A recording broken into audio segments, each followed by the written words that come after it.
नमस्कार,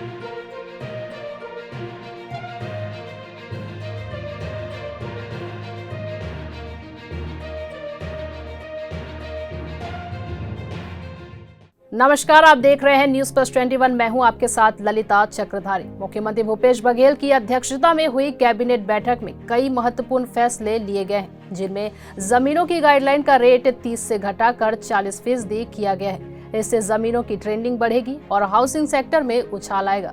इसके साथ ही आज की कैबिनेट बैठक में सीएम भूपेश बघेल ने कई बड़े फैसले लिए हैं। 1 फरवरी 2022 आज मंत्री परिषद की बैठक थी और परिषद की बैठक में जो महत्वपूर्ण निर्णय लिए गए उनके बारे में मैं आपके सामने जानकारी देने के लिए चाहता हूँ। छत्तीसगढ़ में जो औद्योगिक नीति 2019 से 2024 तक है, इसमें भूखंडों का आवंटन किया जाता है। पहले प्रावधान रखे गए थे, अब इसमें पिछड़ा वर्ग को भी जोड़ा गया और जो औद्योगिक क्षेत्र है उसमें 10% भूखंड अन्य पिछड़ा वर्ग के लिए आरक्षित होगा और जिसमें प्रीमियम की राशि 10% दर पर 10% प्रीमियम दर और 1% भूभाटक की दर से उनको उपलब्ध कराया जाएगा। और ये जो रिजर्वेशन जमीन का रहेगा वो 2 वर्षों तक के लिए प्रभावशील रहेगा। दूसरी बात ये है कि हर साल छत्तीसगढ़ में समर्थन मूल्य में धान खरीदी का काम होता है। गत वर्ष 92 लाख मीट्रिक टन धान की खरीदी हुई थी और इस वर्ष 1 करोड़ 5 लाख मीट्रिक टन धान खरीदी का लक्ष्य है। आज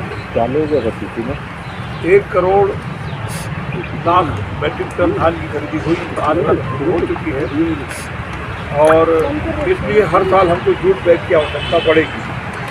तो जूट बनाने के लिए उद्योग स्थापित करने के लिए राज्य सरकार ने छूट का प्रावधान किया है। 100 करोड़ से ऊपर के प्रोजेक्ट में यदि कोई उद्योग लगाया जाएगा तो उसमें उसको छूट दिया जाएगा। औद्योगिक नीति 2019 से 2024 के अंतर्गत जूट बैग निर्माण प्रोजेक्ट के लिए। इसके अलावा छत्तीसगढ़ राज्य में जो इलेक्ट्रिक वाहन है उसको प्रोत्साहन देने के लिए मेगा और मेगा एवं अल्ट्रा मेगा प्रोजेक्ट नवा रायपुर नई राजधानी में जो बैटरी बनाने का काम है, ई रिक्शा, ई स्कूटी, उसके लिए प्रावधान किया गया है कि उसको प्रोत्साहन देने के लिए एक पैकेज की घोषणा की गई है। उसकी लागत जो वर्तमान में बनाने तक का है तो प्रावधान के अनुसार 10 करोड़ तक की लागत का यदि कोई प्रोजेक्ट लगाता है तो उसको ये दिया जाएगा। लघु वनोपज संघ में पीसीसीएफ का नए पद के गठन की मंजूरी दी गई है। प्रधानमंत्री आवास के लिए लोन लेकर निर्माण कार्य में तेजी लाई जाएगी।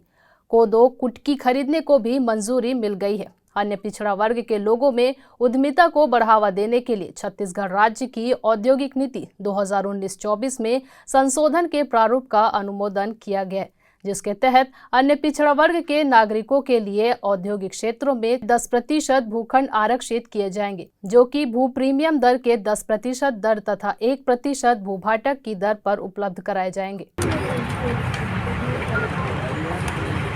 5वीं अनुसूची के तहत बस्तर और सरगुजा क्षेत्र में इन क्षेत्रों में तृतीय और चतुर्थ श्रेणी के कर्मचारियों की जो भर्ती होगी वो वहाँ के स्थानीय निवासियों से ही वो भर्ती किया जाएगा और ये जो पात्रता है वो 31 दिसंबर 2030 तक प्रभावशील रहेगी, लागू रहेगी।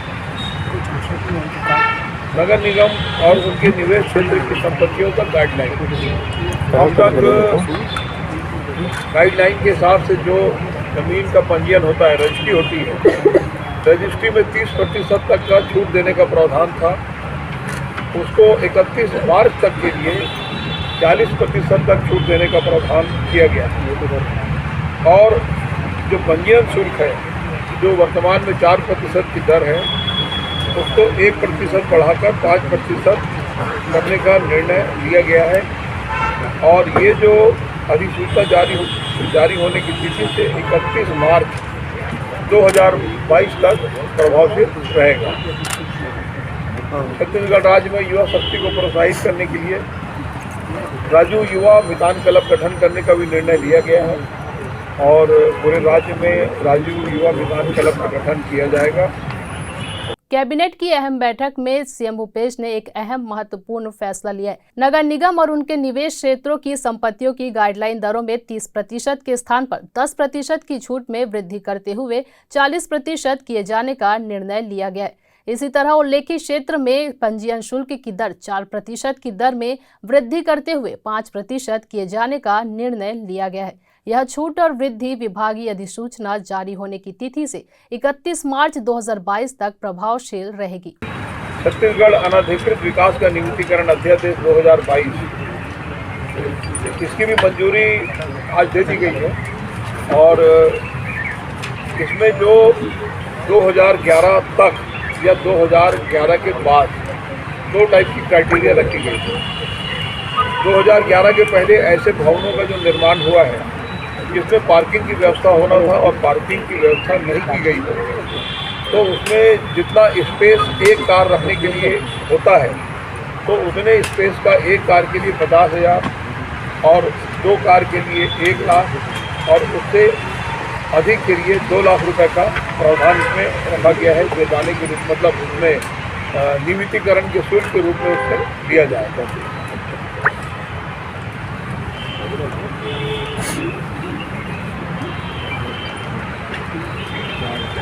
एक छत्तीसगढ़ अभिवाहन वनोपज नियम 2001 इसको सरल करते हुए 32 प्रकार के वृक्ष और सभी किस्म के पास इसके लिए अभिवाहन पास की आवश्यकता नहीं होगी।